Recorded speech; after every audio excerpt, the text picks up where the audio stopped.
Aloha, my name's Dave Mulinix with my partner in crime, Sherry Pollack.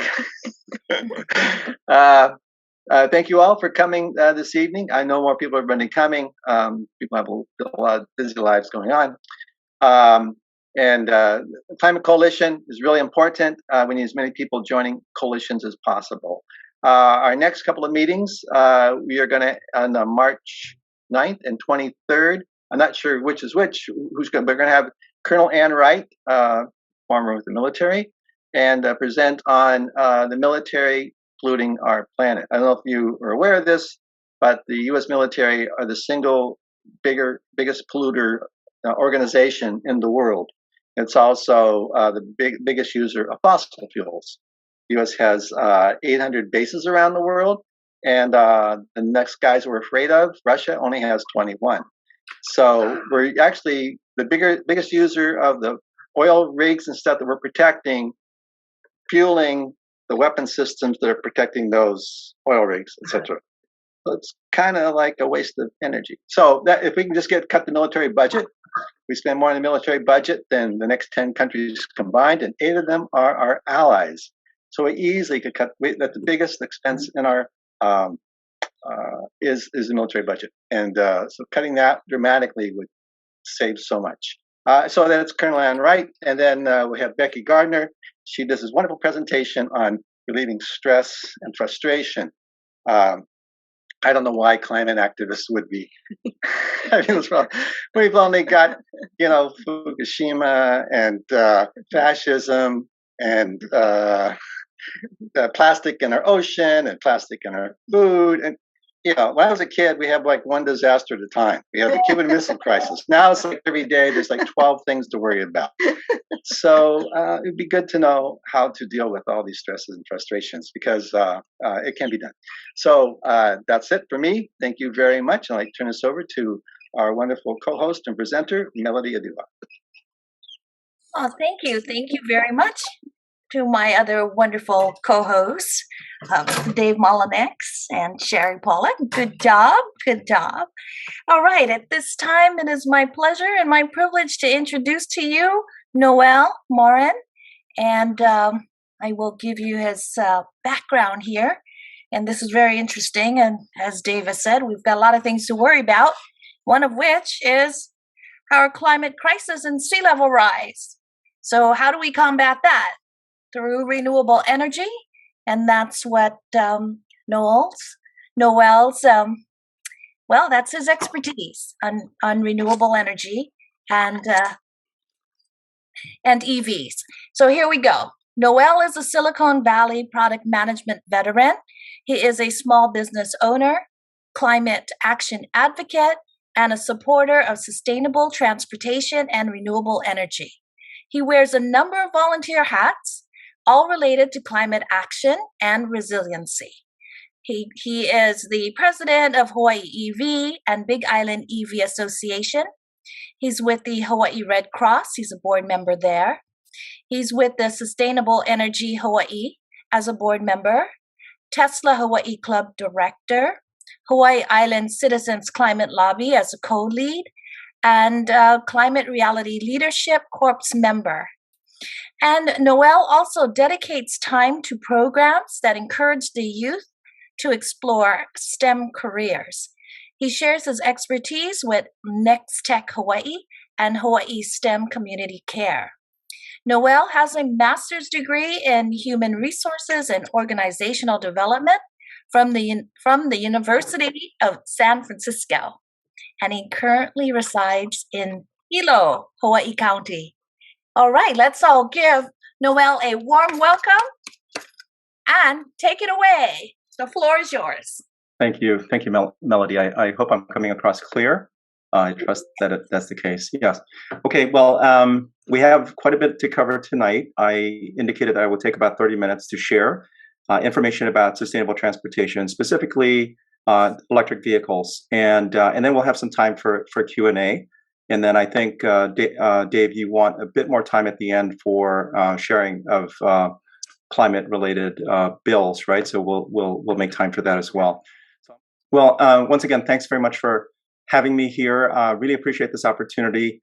A variation of this presentation I actually shared with the Kauai group months ago, so it may seem a little familiar to some of you.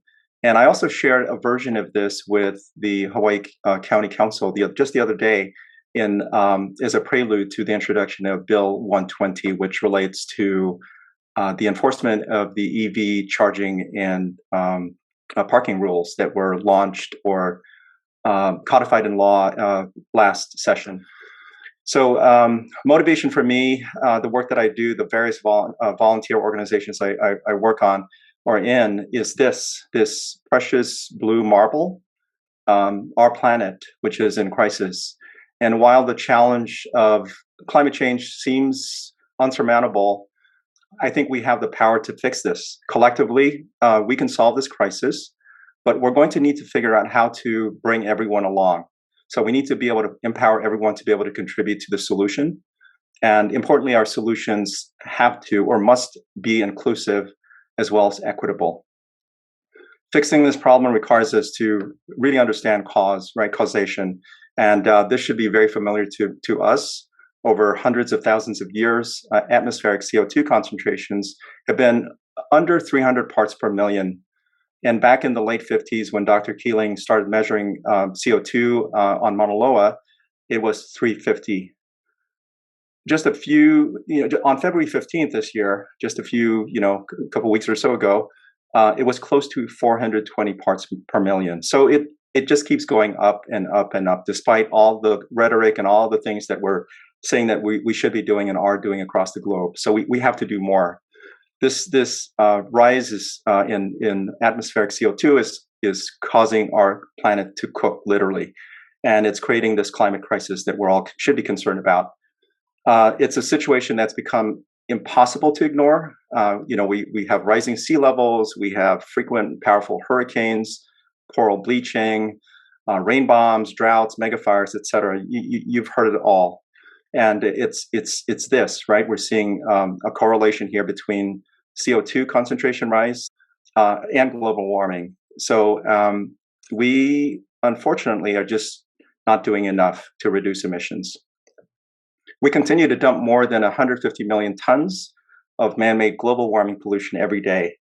152 million tons. And essentially, we treat our atmosphere like an open sewer. And a significant amount of our emissions come from the transportation sector. This accounts for about 30% of the US emissions. And of this, around 80% or so can be attributed to ground transportation.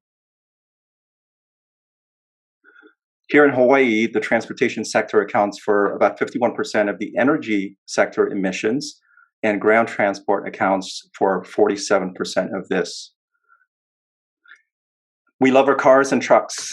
These are scenes from the four major islands here, the four counties, and you see a lot of cars, traffic, etc. We have over 1 million passenger vehicles across the state, and we burn about 30 million gallons of gasoline each month. Passenger cars are a necessity for many, but they're also problematic.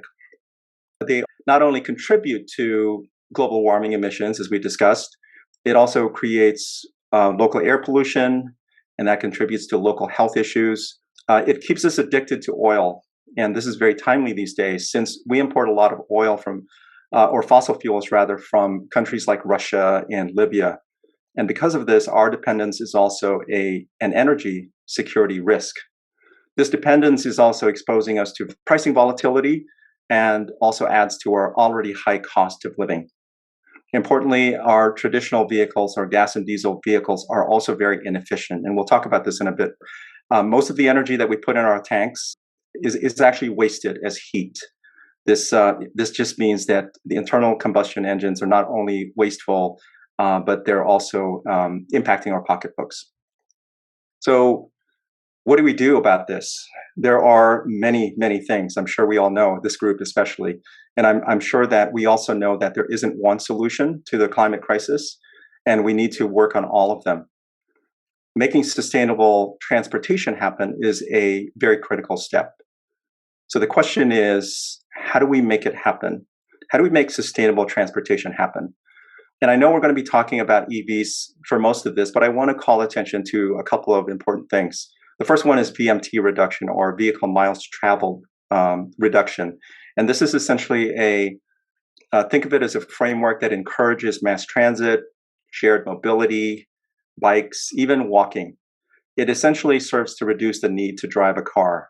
And this is really important because we really can't rely only on electrification of transportation to solve our emission problems. We have over 1 million cars, and we need to decarbonize in not too long from now. So just think about what we need to do if we had to transition all those cars to electric. It's an impossibility. Reducing the need for a car is not novel. In some places around the world, in some cities, it's actually difficult, if not impossible, to own a car. And in places like these, there is a heavy reliance on public transportation. So this is not, by the way, to say that we don't need a personal car or that we must do away with it. It's mainly that we can benefit from mixed mobility. And if we had something effective in place, it can alleviate the need for a passenger car for many. The key, of course, is that the system overall must be affordable, it must be reliable, and it needs to cover a commuter's travel needs, from start to finish, not just the mass transit piece, but the first mile and the last mile. The second item that I want to talk about briefly here is efficiency. And this is so easy to ignore, but it's actually one of the most important things that we can do to reduce emissions. And this isn't just relevant to electric cars. It's actually any car, right? Any car this is relevant to. And I guess in reality, it's relevant to any system that requires energy. And so it's really elementary, but I think it's worth emphasizing here. So what do we need to do is increase the efficiency of every mile that we drive. And this will reduce emissions. It will reduce our transportation expenses. And, doing simple things like maximizing each trip planning, carpooling, taking unnecessary weight out of the car, driving smoothly, and even something as simple as inflating the tires properly. These are all things that can help. The last item I want to talk about as far as efficiency goes is the importance of buying a car that's fit for purpose. And it's really hard because, we like big stuff, right? And we see that everywhere with trucks and SUVs. So it's really easy to overpurchase and end up with an unnecessarily large vehicle that is naturally less efficient. So a key takeaway here is bigger and faster often means more cost to operate, and it's also less efficient. The last tactic, of course, is, and this is if we need to own a passenger car or drive a passenger car, and that is to choose electric. And I'd like to dive into why that is. So why drive electric? Well, the first thing is emissions reductions, right? And so this is Dr. McKenzie from back in last April. She published this report that noted how effective EVs are in reducing fossil fuel dependence and our emissions. Essentially, switching to an electric vehicle allows individuals to immediately contribute to important emissions reductions. And this complements our efforts to decarbonize our grid. As we clean up the grid, as we shift to renewables, the EVs that we drive get even cleaner. I'm sure that I may be missing one or two here, but in general, you have number one, the internal combustion engine car, the regular gas or diesel car. You've got liquid fuel, you've got an internal combustion engine that translates that into motion. The second one is the hybrid electric vehicle. This is a vehicle that requires the gasoline, so there's an input, a fossil fuel input, and then it optimizes efficiency with a battery and a small motor. So it makes it more efficient by leveraging some electric propulsion. And the famous one here is the Toyota Prius. The third one, number 3, is the plug-in hybrid EV or PHEV. This electric vehicle runs on an electric drivetrain. It has a battery that's charged just like any other EV. You plug it into the wall, but it also has a small gasoline engine that is used to keep the battery charged. It's almost like a generator that is used to charge the battery when it starts to get low. The Chevy Volt as well as the BMW i3 are good examples of the plug-in hybrid EV. Number 4 is the hydrogen or fuel cell electric vehicle. This is a vehicle that converts compressed hydrogen into electricity. So you pump in hydrogen, it goes through a fuel cell. The fuel cell generates electricity. It gets stored in a battery, and that battery is used to run the electric motor. And then lastly is the what we call the BEV, or the battery electric vehicle. This is the simplest of the drivetrains. It has a battery, it has a motor for propulsion, and most of the EVs today are battery electric vehicles. Technically, when you talk about an electric car, it could be any of the three. The most efficient is the battery electric vehicle. This diagram I pulled from the EPA site, and one of the things I wanted to find out is efficiency. And it was interesting for them to note that EVs can be up to 100% efficient. And the reason why that is that when you decelerate, when you take off your foot from the accelerator, or you start pressing the brakes, or let's say you're going downhill and you're letting off the accelerator, the internal combustion cars, gas and diesel, they're like 20 to 30% efficient. And what that means is most of the energy that you put in the tank just gets converted to heat, right? It goes out the tailpipe, or you can feel it through the engine compartment. So most of the energy is lost as heat. So the key takeaway here is that electric vehicles make use of most of the energy that is stored in the battery, and people, consumers like you and me, can maximize our transportation dollars when we drive electric. I guess this could be a summary for some of us, but there are these important benefits. And I think I want to emphasize this as we go through, that we should focus on equity. There are benefits here that many people know about, but many more people need to avail of. So number one, these cars are better for the environment. They allow us to instantly contribute to climate action, less emissions. They don't contribute to local air pollution. Importantly, they get cleaner as the grid becomes more renewable, right? So we're seeing progress across the state. In Kauai, Big Island, we've got 60%. So as the grid becomes more and more renewable, the cars get cleaner. They're better for the pocketbook, and we'll talk about this more. Less maintenance costs, even the cost of fuel. Even if you're plugging into the grid, it's actually more advantageous when you drive an electric vehicle, and I'll talk about that more in a minute here. The last thing I want to talk about is driving experience. And this one is really difficult to explain. You actually have to get behind the wheel of an electric vehicle. And I'm sure our EV owners here can attest to this. It's very different. You don't have vibration. You don't have noise. You don't have the smell of the exhaust. It's almost like getting into a spaceship. I guess that's a good way to explain it. I want to emphasize another thing a little more before moving into the main focus here, and that is local air pollution. EVs allow us to reduce local air pollution. We partner with the American Lung Association, and they help us understand the importance of this. This quote is from them, and it just highlights the importance of the health benefits when we discuss EVs. So it's not just about saving money, saving the planet. It's also about health. And you only need to reflect on the impact of local air pollution in the traffic jams you see across the state. People breathing that in, neighboring communities breathing that pollution in, and then also kids as they wait for school buses, right, to depart. Just breathing in that diesel exhaust. It's as you reflect on this, it becomes very clear that we need to decarbonize our shift to clean transportation for that purpose as well. Importantly, and this quote kind of summarizes it, there are inequities, right, that we're dealing with that expose a certain group of people to harmful pollution, and we need to care about that. So where are we in Hawaii?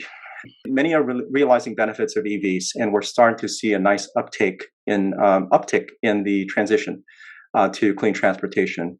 This data is from DBET, and we're seeing that there are now, and this is as of January, over 18,000 EVs across the state. And you'll see the breakdown there by county. Growth has been roughly 30%, I think, year over year. And whatever it is, the curve is very promising. The challenge, of course, is that this is 18,000 vehicles over 1 million cars, right? And that represents like less than 2% of the state's passenger cars. So good progress, but we're still a long, long, long way from where we need to be. So let's talk about the things that allow us to make this thing happen. And there are also potential barriers. I'll call these enablers. Here they are: affordability, driving range, choice, and public charging. Again, they're becoming more and more affordable. So affordability is becoming less and less of an issue. This chart here I pulled from Plugstar. It shows the number of EVs available here in Hawaii that are less than $40,000. And these are all pure EVs, just plug-ins, battery electrics. And you'll see a range from, like roughly 20,000 all the way up. And many of them have a range over 200. And this one here is the Nissan Leaf, 150-mile range, which is very adequate for most people, right? I think the average is less than about 50 miles or so on a daily basis that we commute. Another bright spot is the fact that we have more and more pre-owned EVs in the marketplace. So, you go to Craigslist and you'll find across the state many pre-owned EVs, many with warranties, and the previous owners have already taken the depreciation hit. So many of them can be a bargain. The next slide I have is also related to affordability, and this speaks to cost of operation and maintenance. This one is about fueling, and there's a nifty calculator on chooseevs.com, and what you're able to do there is input the price of fuel, $4.35 in this example, and also the electricity rate. And then you're able to go in and select cars, select a certain gas car, select a certain electric car. And for this example, I'm not sure if it's a fair one, but I hope it's close. I compared the Camry all-wheel drive XLE 2022 model. This is a Toyota with a Tesla Model 3 long range. And the calculator essentially lets you know how many, how does it compare? And in this particular example, it's 20 miles more for the price of a gallon of gas that you would get with the EV. And then over the course of a year, assuming, let's say in this case, 10,000 miles driven per year, that could add up. So it actually costs less, even if you're charging on the grid and you don't have solar on your roof. Of course, if you have solar, it's an even better proposition. The other thing is maintenance, and this is something that EV owners just take for granted, and that is, you don't have to deal with oil changes, you don't have to deal with all the mechanical service items that you typically would deal with a gas car. And the other thing is you don't use the brakes as much, so brake pads last a long time. My mother-in-law's 2011 Nissan Leaf, for example, now has over 80,000 miles, and it's still running on the same brake pads, the original brake pads. So with electric vehicles, you can dramatically reduce your maintenance costs. And this is a quote here from Consumer Reports, average dollar savings over the lifetime, close to $5,000. So there's a tremendous benefit there in terms of cost to operate. The other issue or it's no longer an issue or concern, it was a concern, and that is driving range.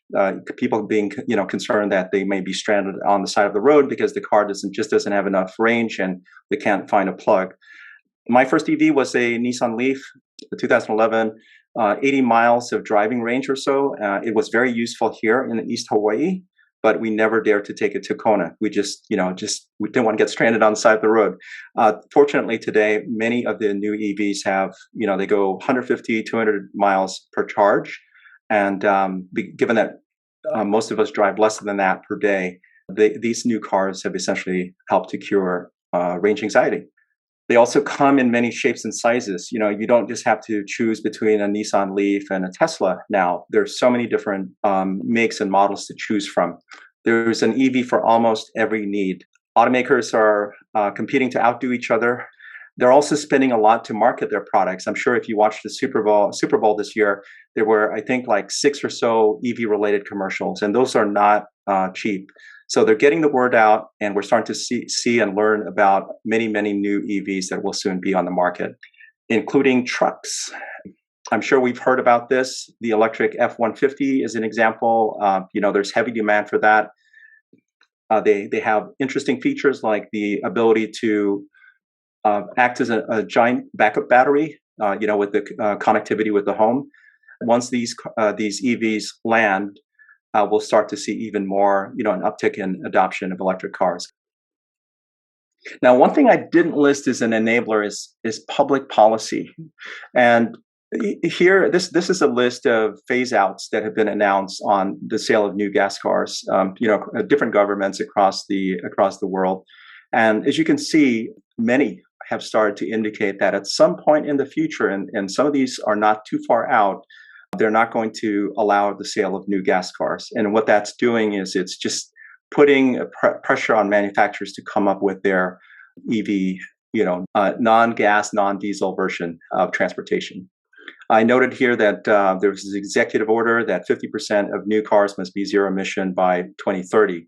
Again, pressure to accelerate the electrification of transportation. And the manufacturers have seen the writing on the wall. They've started to act. They've started to declare their intention to electrify their offerings, right? So you see a variety of these statements here from different automakers. And surprisingly, I added this Toyota committing billions to electrify its offerings over the next decade. So this is a wake-up call. It's a wake-up call for fleet owners, car dealers, and consumers. The electric car is coming, is here, and we need to start to prepare. I want to start talking about public charging, because this, I believe, is now the top enabler. And maybe you can argue it's the top barrier to adoption today. This slide here talks about the different types of charging. So for those of you who are not familiar with EVs, you can actually plug them into a 110 outlet. The cars come with a mobile charging unit that you can plug into the car and then plug into the wall. It's very slow. You call it level 1, maybe 40 miles or so overnight. Some people actually rely on level 1. My mom does, and it works. She doesn't drive a lot, so as long as the car is fully charged when she goes out, she's fine. Level 2 is the more popular one, and this allows for about 25 miles per hour of charging. And a lot of the public charging stations you see around the state are level 2, and this is what you would get at home as well with a 240 outlet or an actual dedicated wall charger. The last one is the fastest. You can get, you can pretty much top off your battery or get close to 80%, in less than an hour. When I use DC fast chargers, I typically just use it for about 15 minutes because I don't need to top off my battery. But the bottom line is it's very quick. You are able to replenish a lot of your battery in a relatively short period of time. For those of us with access to 240 or a home charger, 80% of the charging can take, or more actually, can take place at home.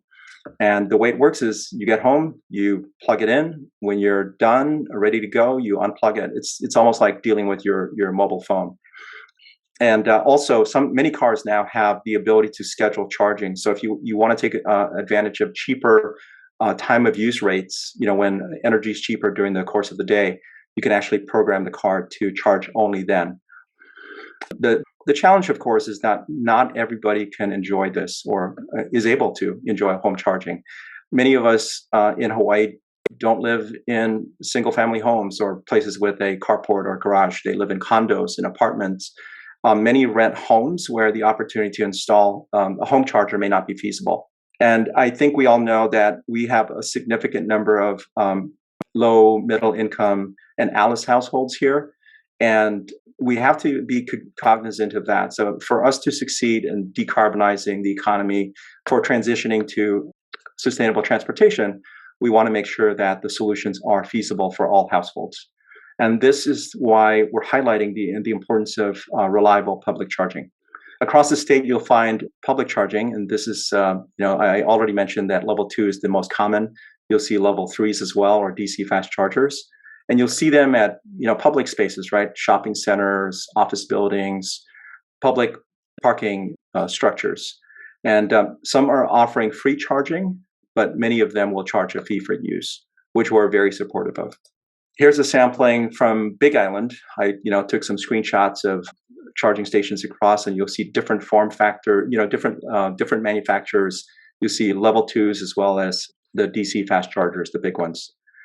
However, the challenge is that many of these chargers, or some of these chargers, are often not reliable. Some have not been working for several years. Some are behind gates that are closed after hours. So there are challenges. We see them, they're not enough. And for those that are there are issues. I want to thank, HECO and many local businesses that have helped to build out the DC fast charger network across the service territories. And I know my friends in Kauai, there's an opportunity there, and we have to figure out how to deal with that. But we're starting to see DC fast chargers across the state, which is a godsend in my view, because they're going to be very critical for people that don't have home charging. We have a charger desert, I call it, which is an equity and access issue. What you see here are screenshots from PlugShare. The orange, brownish looking markers are DC fast chargers. The green ones are level 2s. And, if you just do a visual inspection, you can see that there are certain areas where they're prominently they're available. And then there are spaces where they're just not there. There are these spaces where there are long distances in between chargers, and this represents a problem, right? This is in my view, an equity issue. So I hope that you share my sentiment that everyone who must own a car should be able to enjoy the benefits of EVs. Low cost of ownership, performance, the ability to individually impact the environment and the planet. This should be things that everyone should be able to avail of. So we need to enable equity and in clean transportation. We need to make the EV or the transition to EVs available to all. And fortunately, our state has recognized this. Over the course of several years, they passed certain laws. And in the last session, we saw a few bills that were passed into law that are very relevant this year, because they're part of Act 75. They essentially allowed for sustained funding of the EV charger rebates. So 3 cents of the barrel tax goes into this charger rebate fund, and that's used to offset the cost to install public charging. And that amounts to over $500,000 a year. And I think this session, they're trying to raise or remove that cap, so even more chargers could be installed. The other part that's really important is the enforcement of the mandate to install and manage parking as well as charging in large parking lots. And essentially, the state has indicated in Act 75 that the counties can work to enforce that law. And we're now in the process of doing that, starting with County of Hawai'i. Councilwoman Heather Kimball introduced Bill 120 yesterday. It was approved by the council members who were there. So it's now going to proceed through the process with the different commissions. And hopefully it translates into enforcement that will make sense. So we'll have operational charging stations. We'll have charging stations where they need to be. And then also for people that are parking in those stalls, there's going to be some enforcement, right? You actually have to be plugged in, an EV that's plugged in. Otherwise, you get a fine. So this is happening. This is starting to happen, courtesy of the law that was passed in the past session. Now, I talked about the rebate program. I'll just touch on this briefly. What this does is it offsets the cost for new installation as well as retrofit. And it's very, very substantial. $4,500 for a new network station, $3,000 for a retrofit. So if you have a broken charger, you can get that swapped out. You get a rebate for $3,000. And it's not just per property. There's actually, I believe, 6 rebates possible per site.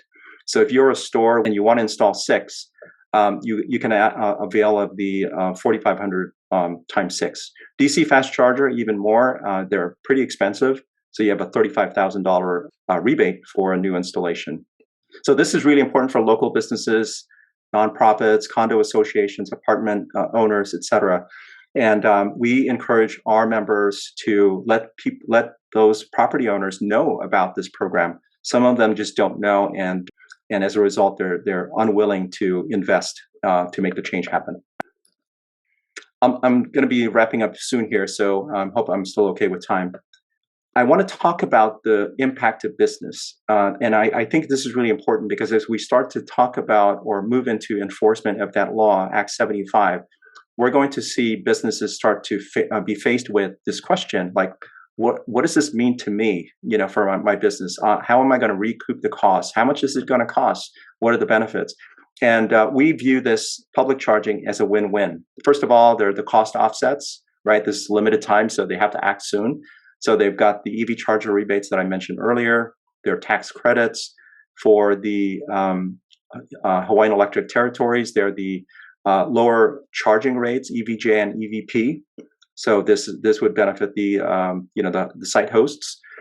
And then on the benefits side, contribution, they're able to avail of brand and customer loyalty benefit, being able to not just claim that they're sustainable and that they support sustainability efforts, but actually demonstrate it with equipment on their lot. There's increased retail activity and increased spend.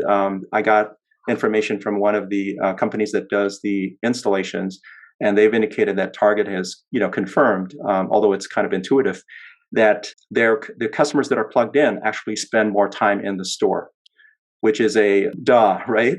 They're there, so they're going to be looking around and potentially buying stuff. So it could translate into increased retail activity. Some chargers, Volta, I think in Oahu, they have ads that they actually display on the chargers. I think ChargePoint may do that as well. And there could be some ad revenue as well from the, just having the device on the lot. So it's a win-win for businesses. They have the opportunity to contribute to our transition to sustainable transportation, and at the same time improve their bottom line. So we look forward to communicating more and more of this with local businesses so that they can actually avail of the benefits and then also contribute to our infrastructure. We've heard a lot about this. There's a lot of money that is being set aside by the federal government for infrastructure build-out.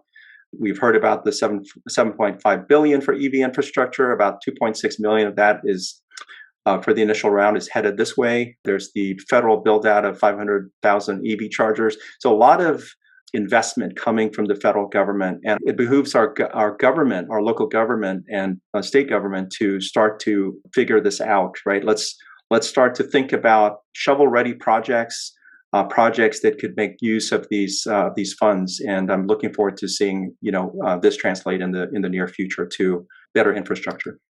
So I'm going to begin wrapping up here with just a few moments talking about environmental concerns. And I know this is something that's been coming up more and more, so I think it's good to discuss this here. So the first one is emissions associated with the extraction of minerals, the creation of batteries to make EVs. And there's even a statement out there that because of this, EVs are actually more polluting than gas cars. I want to fact check that and just say it's been disproven by a number of studies. And there's this Union of Concerned Scientists that pulled this off of their website. And it just demonstrates that, yes, while there could be, emissions associated with the production of the car and the battery, when you take a look at life cycle emissions, over the life, the course of utilization of the vehicle, the gas vehicle is still a lot higher. And then, of course, batteries are continually improving, right? These battery manufacturers are not just sitting by and waiting for supplies to dwindle and intense competition to impact their business.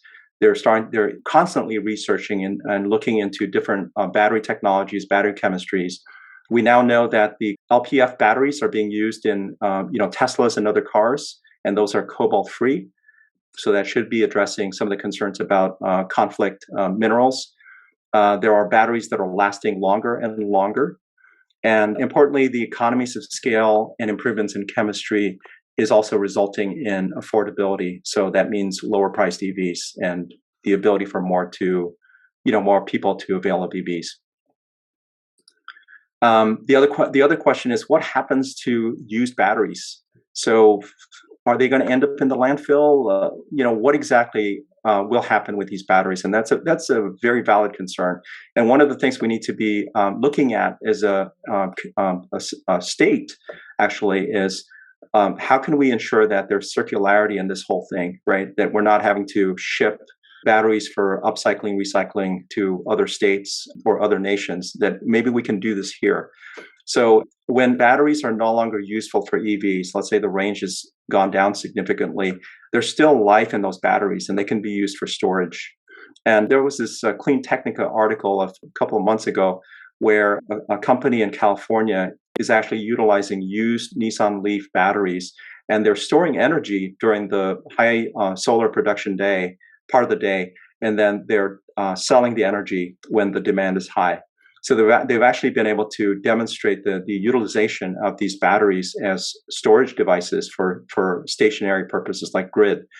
And once those batteries are fully depleted, then you have the recycling that needs to come in. And the question is, who's doing that? Is it happening? Does it make business sense? And I think it's very important to note that there are many valuable metals in the batteries, so it doesn't make sense to dispose of them.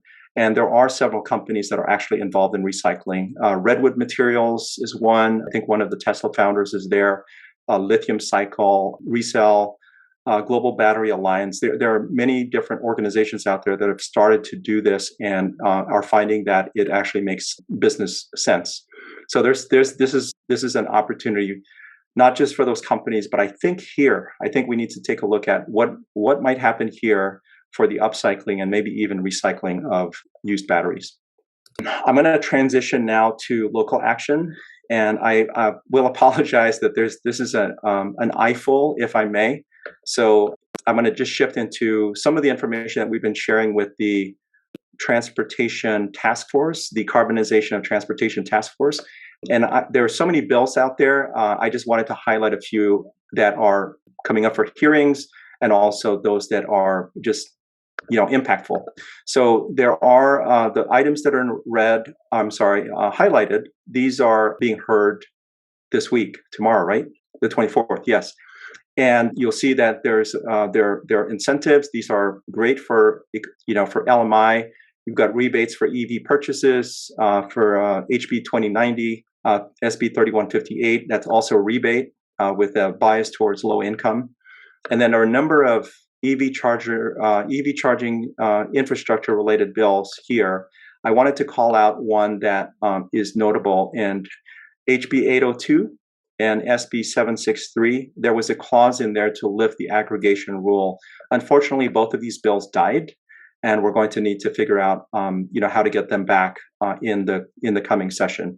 The aggregation rule just says that if let's say you're a big box store, you're a Target, and you want to comply with the law, you just need to install it in one of your stores, and you've met the rule for the entire state or the entire county, and that obviously doesn't make sense. So we're going to need to work on getting that changed. The other thing is just general electrification. There are a number here. I just want to highlight the first one. So SB 2570. This allows for hydrogen fueling stations to be part of the EV rebate program. And I personally don't have any objection to hydrogen. I think green hydrogen will play an important role in the future for our decarbonization, not just here, but abroad. But what this is doing is it's saying that if you have a hydrogen fueling station, you can actually get a $200,000 rebate for that station off of this rebate program. This rebate program is again, $500,000 at the moment. So just one hydrogen fueling station rebate will eat into a significant part of that budget, and that will impact our ability to meet the demand for public charging. So that is why we're opposed to it, and we're going to continue tracking that one. Another one here is SB 3313, the road use fee for EVs. We're okay with where this is at now because the current measure removes the surcharge. And for those who don't know, when you own an EV today, when you register your vehicle, you pay $50 for a surcharge, and that's supposed to address the road use fee. The fact that we're not paying gas, we're not paying for the roads. Chris, can you please mute your mic, please? We can't hear Noel. Thank you. And then, so with this measure, they were going to introduce a road use fees for EVs. So it would mean that depending on how much you drive during the course of the year, you would actually have an extra fee during the registration process. We were objecting to this initially, but because they're now removing the surcharge, it is acceptable. I think that, we have to pay for the use of the road, and removing the surcharge or exchanging it with this road use fee is an acceptable compromise. So we are actually managing a lot of information regarding the legislative process. We have tips on how to submit testimony. We have the list of all the bills that are alive. So if you go to this, and maybe we can put this in the chat later, you can actually bookmark that and use that to track where we're at with legislation. I'm going to wrap up now by just summarizing that the decarbonization of our transportation sector is really, really important to enabling and inspiring crucial climate action, not just here, but across the globe. Reducing the need for personal cars is really important and must not be ignored. The same thing goes for managing efficiency, like not wasting precious energy. Because cars will continue to be important for the foreseeable future, we need to focus on enabling the adoption of EVs for everybody. They allow us to reduce our global warming emissions, to clean our air, and save money. And we need to support reliable public charging so that these benefits can be enjoyed by all, not just a few. And I believe that's my last slide. So I just want to end by just thanking everybody here in advance for all the work we're doing to address the climate crisis. I appreciate you.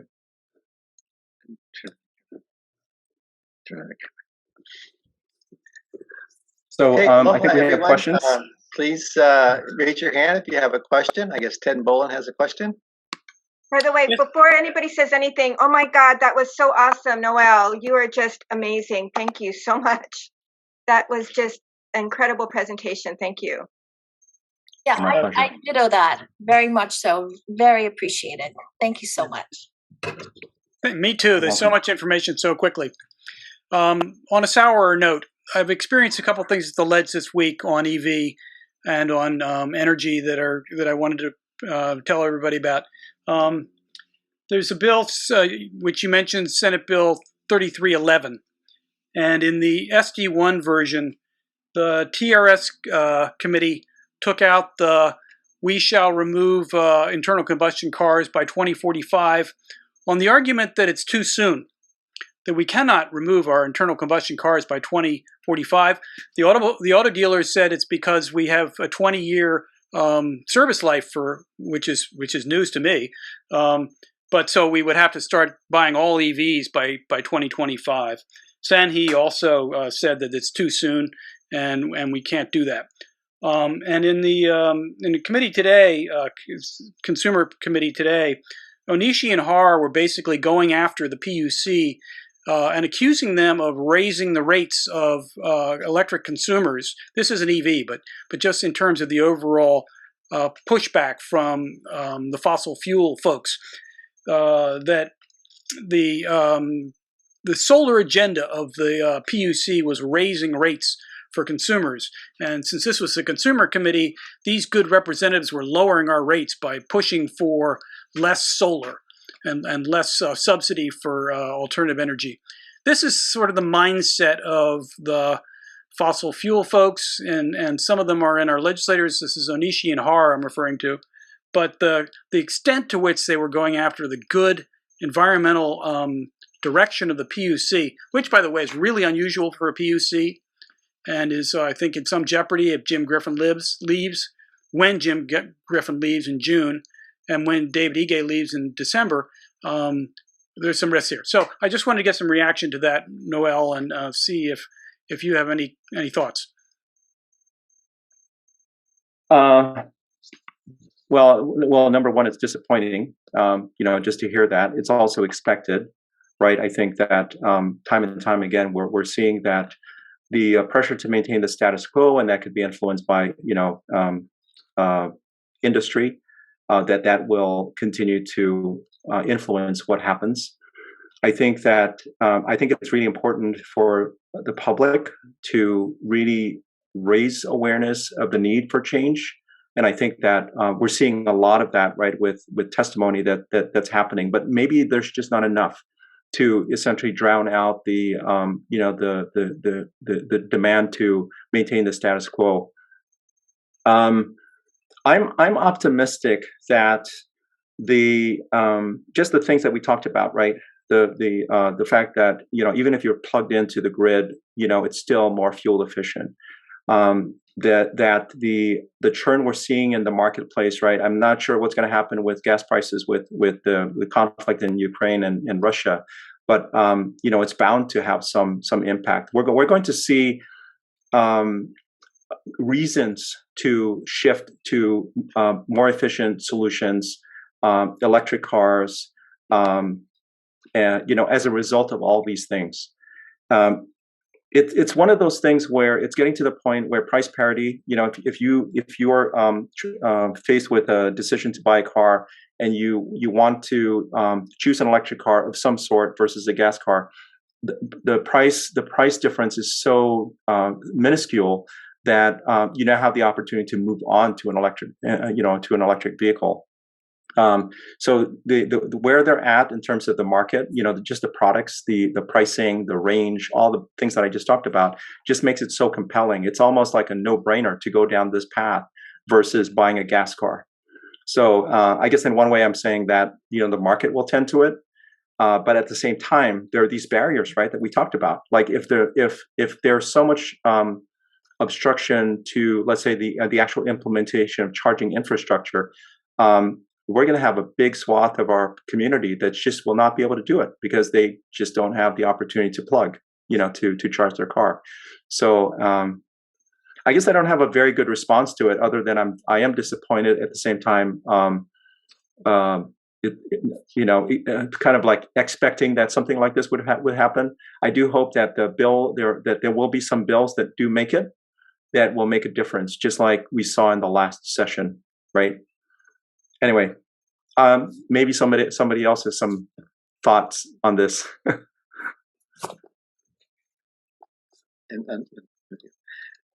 Hi, Noel. My question was, someone's wanting to sell me an electric car, but it has the old battery. I think it's less than 100 miles. 100 miles for charging. If I bought one of those older cars, can I get one of the newer batteries, that's 200 miles now on it, Yeah, that's my question, basically. Yes, but it may not be very cost effective, if I may. I mean, there are, and I think Sonia, you may have some information on this, right? So the Nissan Leaf, for example, a number of these can be purchased really cheap. And at least on the mainland, there are companies that are actually selling refurbished packs that have more capacity, and they can swap them out. So, maybe that's an $8,000 investment. But if you buy the car for $5,000, $6,000 and you end up with a new battery or, battery with adequate range, then it may be a good deal. So it's a case by case basis. In general, if you had the opportunity, I mean, a situation like that, it would have to be that the car is so cheap that, that it's so tempting, because even with that low range, it would still provide utility, and then you can eventually do the upgrade. And emphasize, people, please go to the website I guess everything is there, and it's a brilliant website, and I really appreciate how well you guys have that organized. If you want to find about an EV car, availability, where to get them, everything is there. And Noel, it's a beautiful site. Thank you so much. Oh, my pleasure. Thank you. I think, Melodie, you have your hand up? Yes, hi, Noel. Thank you. Thank you so much again. I have an older SUV hybrid. Yeah, Lexus hybrid. How does that then compare, I guess, with all of these phase outs that are happening? Like Norway is going to phase out altogether 2025. And then, like you mentioned, the executive order from President Biden, 50%, and by 2030 will have to be EVs. So where does that put those with hybrids like myself? So I think one of the things that I think we need to understand is that when they talk about a ban, they are talking about the ban of a new car, right? So a ban on the sale of new gas cars specifically. What that implies is that you'll still have a lot of these cars that are still running on fossil fuels. The pre-owned, the cars that are already on the roads. And those cars are going to need to be maintained. They're going to, they're going to continue to operate. So if your concern or question is related to what happens to the service of my vehicle, at that point in time, they're probably going to still be supported. Your question is about will the hybrid form factor be acceptable at that point in the future? Is it considered a gas car? Perhaps is the question. I would say it probably is. It's probably going to be considered a gas car. Your input is a liquid fuel, so it's going to be considered a gas car. Meaning you probably will not going to see those being sold in the at some point in the future. Okay, thank you. Noel, Sure. there's a question in the chat from Rob. It says, have the salesmen at dealerships learned and become motivated to sell EVs now? I sure hope so. We have so Drive Electric. No, it's Sustainable Transportation Coalition of Hawaii, a great group. It's a hui, and they offer training for dealerships, for salespeople. They actually offer free training. They actually pre-COVID, they were actually visiting the dealership and doing the training, and they were even paying the salespeople, like $100 or so to complete the training. And they are activities like that, programs like that allow for our salespeople to be more savvy about selling electric cars, and it's getting better. One of the dealerships locally, a few years ago, sold somebody an electric car, and she was told that the big CHAdeMO plug or port was actually for data, for data. It was for collecting data. It was not for charging. And the level 2 port, she was told that you can charge anywhere here where those chargers are, and you'll be able to refill your battery in like 30 minutes. So it was total misinformation. And this poor woman, she just couldn't use the car, and she had already purchased it. This dealership today is actually selling a lot of EVs, so they've come a long way. So yes, it is changing, and it behooves the dealerships to train their employees on this, and it's happening. So early in your presentation, Ruta had asked a question about solar panels and EVs, and Sonia had responded to some of those questions, but I just want to put it out there. Ruta, do you still have questions that you would like to have answered on that subject or other subjects? Well, I really liked Sonia's answers, except it's kind of like the same idea of EPR. She said that they have to design the car differently. And I'm thinking, yes, they should realize that the car should be designed differently if that would make rooftop solar panels workable to charge your EV. Because if it's sitting out in the sunlight all day long, why shouldn't it be charging while it's there? I can answer this question. There have been a lot of companies researching that, and it's completely right. Why shouldn't they? There are several problems with that approach. A, it makes the car a lot more expensive. And B, you have to really, really change the air resistance of the car. You have to make it lighter. You have to change the drag coefficient. So, it's kind of hard to explain, but if you look at the shape of a raindrop, for example, that's a very aerodynamic form. And if you design a car to have that shape, then it has a much bigger range naturally because there's less friction. It doesn't have to push so much air out of the way. But on the other hand, that's a completely different form of the car. And so, yes, there are new cars coming that have that, but it will not be integrated in existing cars.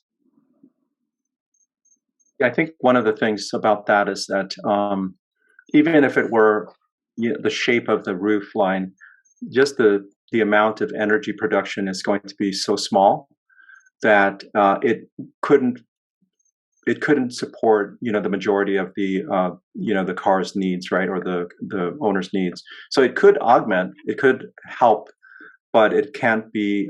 There's just not enough real estate on the roof to be able to generate the amount of energy required. There is that Aptera, that small car that that has it, but that's a very unusual use case. I'm going to go through the chat here because I see other questions. Keith had mentioned mitigating air pollution is important, yet there are leaky crankcases and other land, water, and ocean pollution associated with ICE engines. I think that's a statement, and that is true. Keith, you mentioned we should oppose all road use fees. I think that it is so as far as I'm concerned, I think that it would be ideal to not apply a road use fee on electric vehicles until a certain amount of adoption has been achieved, 10%, 20%, or whatever that might be. We're at less than 1%. So the amount of revenue that is going to be gained from having a road use fee is going to be minimal. And it's going to have this just little additional burden, like price burden, that might deter people from driving an EV. Agreed. But I'd say though, what they're doing here is they're applying a road use fee based on how much you drive. That may not be the most socially equitable way to fund our roadways. Perhaps I propose that maybe it's not the value of your vehicle. You want to buy a couple $100,000 vehicle? You just chose your tax. I think this is the way forward. There are many that are forced to operate older vehicles and have a long distance to drive because they can't live in town. It's over $1 million to own a home. So where they live is out of the city or out of their way of employment, and taxing them for how far they got to drive is, again, really unequitable and kind of insult the injury, really, just because they got a low wage job. Yeah, the way I look at it is, fast forward to all gas cars are gone. So how are we going to pay for the roads, right? So we're going to have to figure this thing out. And yes, we need to take a look at equity. We need to take a look at how to ensure that low income people are able to survive.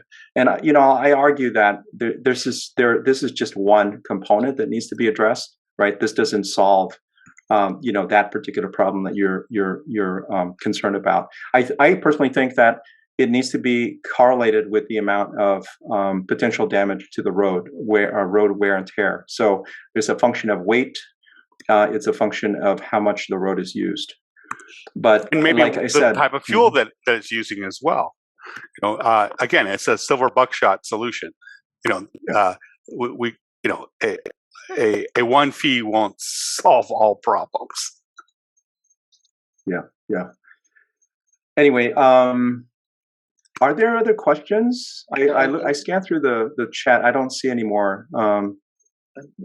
There was a question that Rob had. When might we see gas stations add charging units, or would these combos be incompatible?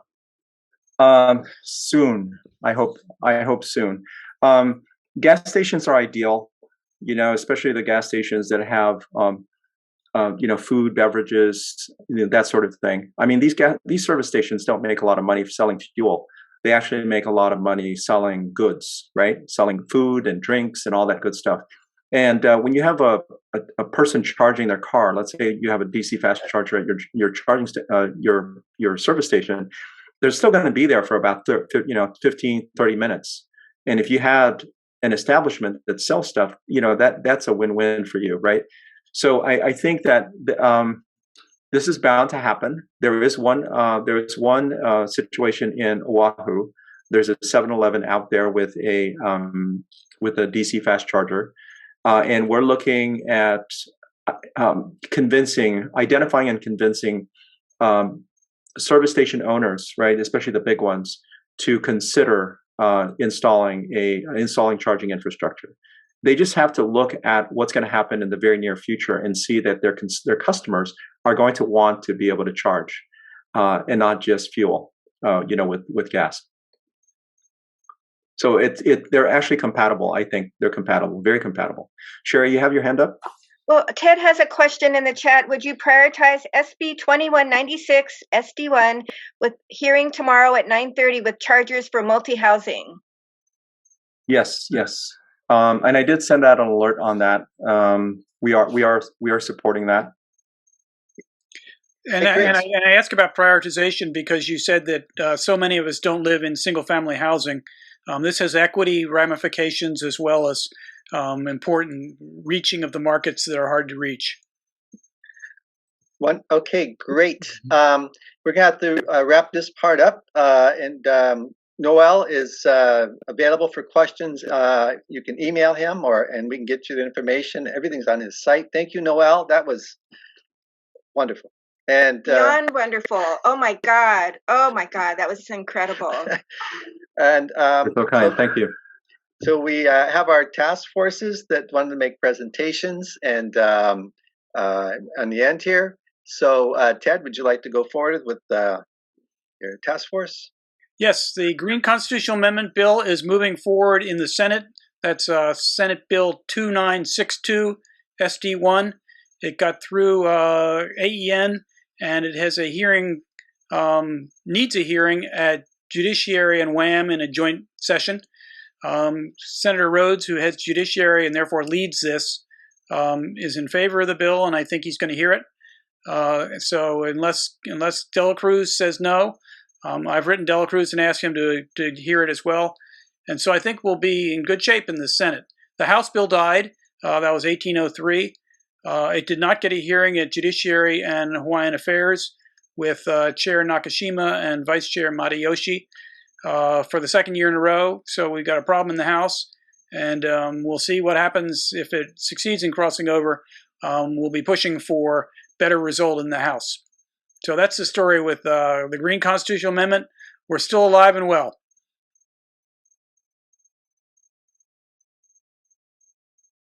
And, oh, yes, and I should add, because this is a significant event, back on the 29th of January, we had a wonderful event on this with Sherry and Dave put together.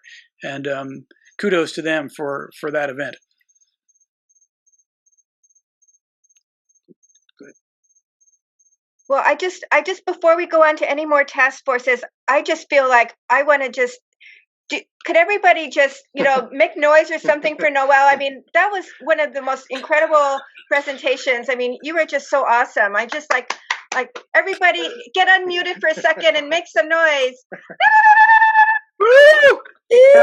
Thank you, Noel. You see me blushing, right? That was so informative, so well done, and just really, really appreciate all your hard work and efforts and making sure we're aware of the legislation going through and these important pieces of legislation that we need to see to the finish line, and you're helping us through all the way with incredible talking points and notifications. You are the most awesomest ever, so mahalo nui. Okay, next task force. Just had to do that. I felt like we just really just at least one more time just to share appreciation for how incredible you are, Noel. So Ted, did you have more to share? No, that's all for the Green Constitutional Amendment. If I'm doing other if you have other task forces, because I don't know how many people are here, but yeah, any task force you want to present for? Let's see who else is here to present, and then I can fill in. Get an email from Paul Bernstein, Decarbonization of State Buildings, and they support HB 1801 and HB 2089 and SB 3057. I put those in the chat.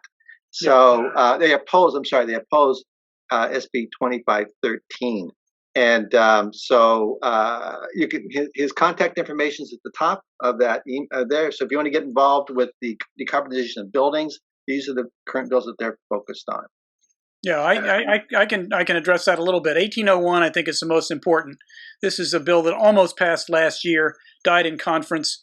It's a great bill because it both gets buildings to use less energy, state buildings, so lead by example, and also because it requires new state buildings to use lower carbon footprint materials, which is a wonderful potential for the future.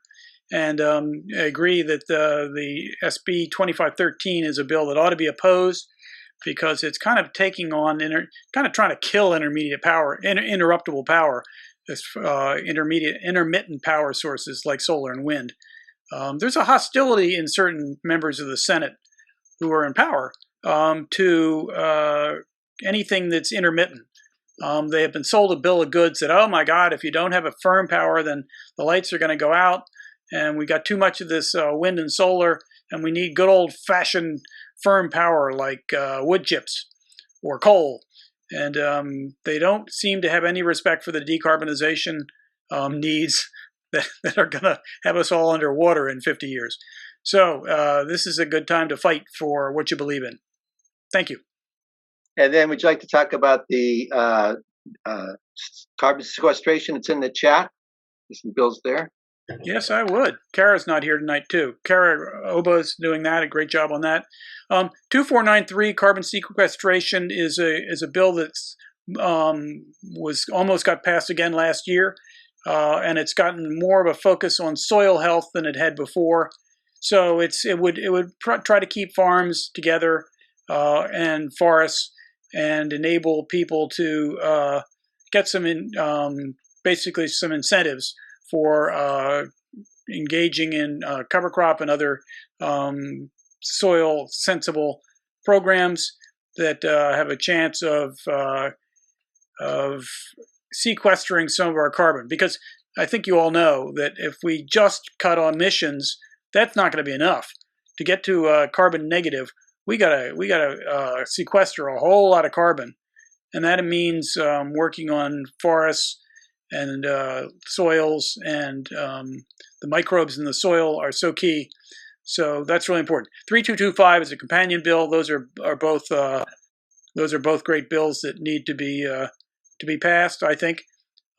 So that's, I think, there's some other bills in sequestration, but those are not to inundate people. Those are two of the best. And Melodie, do you have any legislation or bills for your environmental caucus? Well, we've got the two Red Hill bills that are going forward tomorrow. Yeah, so those are HB 2514 and HB 2274. And the one that's really interesting or really important, I think, is HB 2514, where that bill just calls for a total prohibition of any underground fuels or any underground storage tanks. So not necessarily fuel tanks, but any underground storage tanks that has a holding capacity in excess of 100,000 gallons. So that'll wipe out Red Hill. This bill, however, does not have an effective date. So the caucus recommended that the date of January 1st, 2023 be inserted. So after the end of this year, then no 100,000 gallon fuel tanks underground will be able to operate statewide. So I was surprised. It was a very good bill, very broad in a sense. And that was it. It's just one paragraph, prohibition, flat out, none. So that's tomorrow at 2:00. If nothing else, listen in. Yes. Are there any other announcements or bills that we need to be aware of?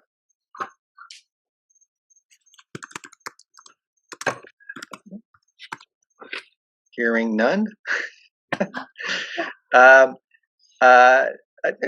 With the crossover, what's the first ladder? What are we at right now? Well, no, we're getting close to the first decking deadline. So if there's some bills that you have that have not had a scheduled hearing for their last committee, that if you have a priority bill that is still has one more committee and they don't have a hearing, now's the time to be contacting that chair, because by next Friday, the 4th, that's it. It's dead if it doesn't have a hearing, if it's not heard. Another EV bill is House Bill 2090 HD2, which has a hearing at Finance on Friday. So it's still time to do testimony Friday at 1:30. So if you got testimony by 1:30 tomorrow. And this would establish a zero-emission vehicle rebate program within the PUC to enable low and moderate income families greater access to EVs. So it's got a social component that's good too, as well as supporting EVs. House Bill 2090, hearing Friday at FIN. That's encourage everyone to testify on that. That's a good one. That's a very, very good one. It is. Did we cover carbon cashback? No. No. Is Paul Take still it with for us? you, Noel. I'm wondering if Paul. No, Paul's not here anymore, right? He had to leave. Oh, okay. Yeah. So let's see. I'm just catching up on this as well. So HB 2278, which is the carbon cashback bill, that is actually being. It finally got a hearing, and it's going to be heard Friday, this Friday at 1:30. So testimony due tomorrow before 1. And yeah, so and I know that a number of people here are interested in that. So if we haven't submitted testimony yet, please take note of that. HB 2278. Okay, I think that thank you, Noel and Ted and Melodie. And if folks want to get involved in these task forces, they can contact Ted or Noel. And their task forces focus on specific legislation that you might be interested in, whether it's solar or EVs or etc. And they keep it slimmed down to the ones that are important and when to testify and how to testify.